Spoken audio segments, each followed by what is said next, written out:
A blue suitcase. A 911 call. A woman laughing while a man begs for his life from inside it.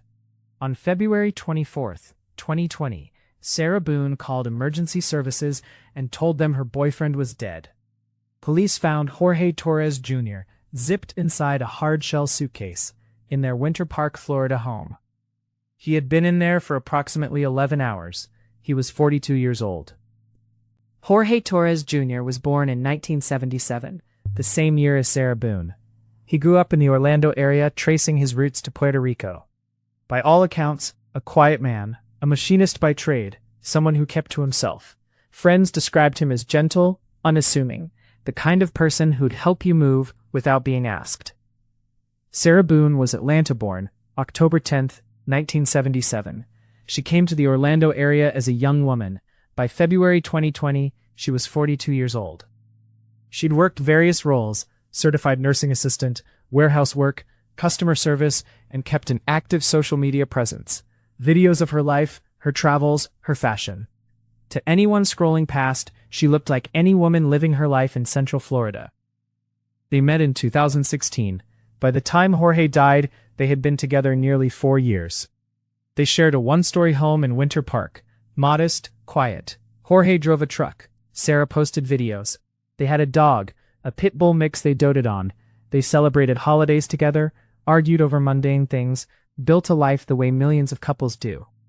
In the weeks before February 2020, nothing appeared unusual.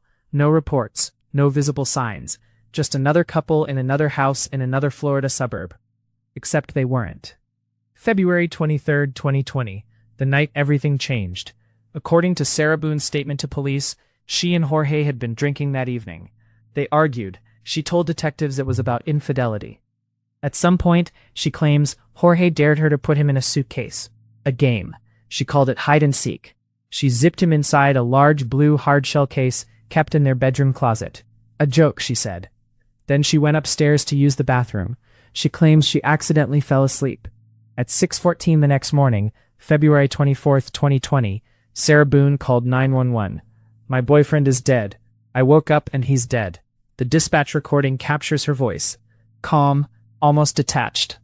She tells the operator she put her boyfriend in a suitcase. She tells them it was a game. She tells them he was drunk. She tells them he wasn't breathing when she woke up. Paramedics arrived at the home on Temple Drive in Winter Park. Police were already en route. What they found inside that house would contradict every word Sarah Boone had just spoken. Jorge Torres Jr. was inside the blue hard-shell suitcase in the couple's bedroom. When paramedics finally got it open, Jorge was unresponsive. He was rushed to a nearby hospital, where he was pronounced dead, but that was only the beginning. The Orange County Sheriff's Office arrived that morning to a scene untouched by the fog of alcohol or sleep. The evidence was intact, undeniable, and it told a completely different story. The autopsy revealed Jorge Torres Jr. died from asphyxiation. Positional asphyxiation, his body folded inside the suitcase until his airway closed. There was no external trauma, no wounds, no defensive injuries. He had not been struck. He had simply been sealed into a confined space and left there, for 11 hours. But police had already seen something before the autopsy results came back. Something that made Sarah Boone's hide-and-seek story collapse. It wasn't the suitcase. It was her phone. She handed it over voluntarily. The decision would prove catastrophic for her case. On that phone, investigators found 2 videos recorded the night before, the night Jorge ended up in the suitcase. The videos show Sarah Boone filming the case. She is laughing. From inside, Jorge is pleading to be let out. You can hear his voice, begging, asking to be released, and she is laughing. On one video she says, "That's what you do when you choke me." On another, "That's what I feel like when you cheat on me." There's nothing accidental about these recordings. She filmed herself while a man begged for his life from inside a locked suitcase. She filmed it. She laughed. She kept those videos on her phone. When detectives asked about them, Sarah Boone said she didn't remember recording them. On February 25, 2020, she was arrested, charged with second-degree murder. The woman who called 911, who said it was a game, who said she fell asleep, now accused of killing the man she claimed to love. In the months that followed, a portrait emerged, not of a loving couple with one catastrophic night, but of a relationship steeped in documented violence, recorded in court files, arrest reports, and the quiet observations of neighbors who had heard things they never called in. According to court records, Jorge Torres Jr. was arrested 4 times in the years before his death. Each arrest alleged domestic violence against Sarah Boone. Each time she posted his bond, bailed him out, brought him home. Sarah Boone was arrested once, July 2018, battery by strangulation. She allegedly choked Jorge during an argument. That charge was later dismissed. 4 arrests against him, 1 against her, her name on every bail bond, her car outside the jail every time. A cycle of arrest, release, return, and then again. Why did she keep taking him back? Why keep bailing him out? Court-appointed experts would later examine the relationship through the lens of domestic violence dynamics, arguing over who was the abuser and who was the abused, debating dominance, control, the entangled psychology of people who hurt each other and can't seem to stop. But some facts didn't require interpretation. Police had responded to that house multiple times. They had seen a woman injured, or at least a woman who reported being injured. Whether those injuries were real, exaggerated, or fabricated would become one of the central questions at trial. What is not in dispute, on the night Jorge Torres Jr. died, he weighed 103 pounds. Sarah Boone weighed significantly more. He was smaller, weaker, diminished. Whatever power had once shifted between them, by February 2020, it had settled firmly on one side. Neighbors heard arguments. They saw nothing that made them call. The house on Temple Drive looked like every other house on that street. And then it became the house where Jorge Torres Jr. died. From arrest to verdict, nearly 5 years. COVID-19 delayed proceedings. Hurricane Milton forced another. The case aged in Florida's courts, while Sarah Boone sat in a county jail, cycling through attorneys. 8 in total. 7 were court-appointed.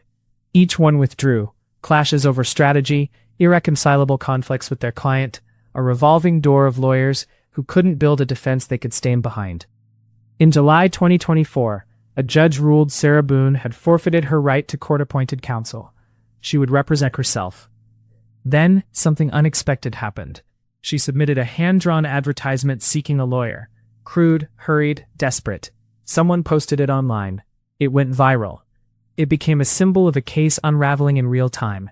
It also got her a 9th attorney. That attorney offered her a deal. Plead guilty to manslaughter. 15 years. Time served. Eventually freedom.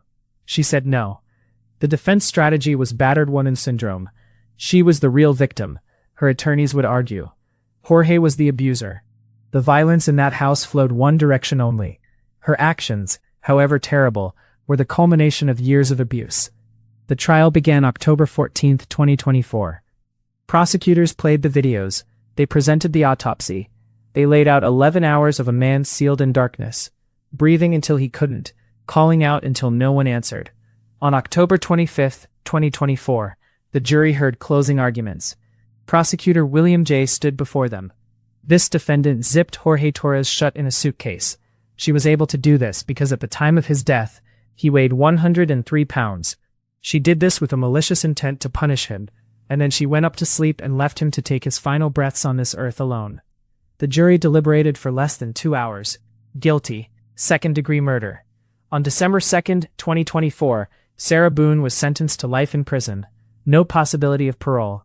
She is currently incarcerated in the Florida Department of Corrections. Jorge Torres Jr. is dead. Was 42 years old. He had a family who loved him. He had a life before Sarah Boone and a future he never got to live.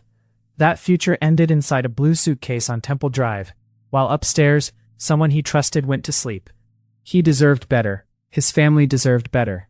Every episode of Torn starts the same way, with someone who loved the wrong person and a story the world needs to hear. If anything in this episode resonates with you, if you recognize this cycle, this kind of silence, this kind of control, the National Domestic Violence Hotline is available 24 hours a day. 1-800-799-7233. And if you believe stories like Jorge's deserve to be told, subscribe, share this, leave a comment. Every view is a witness.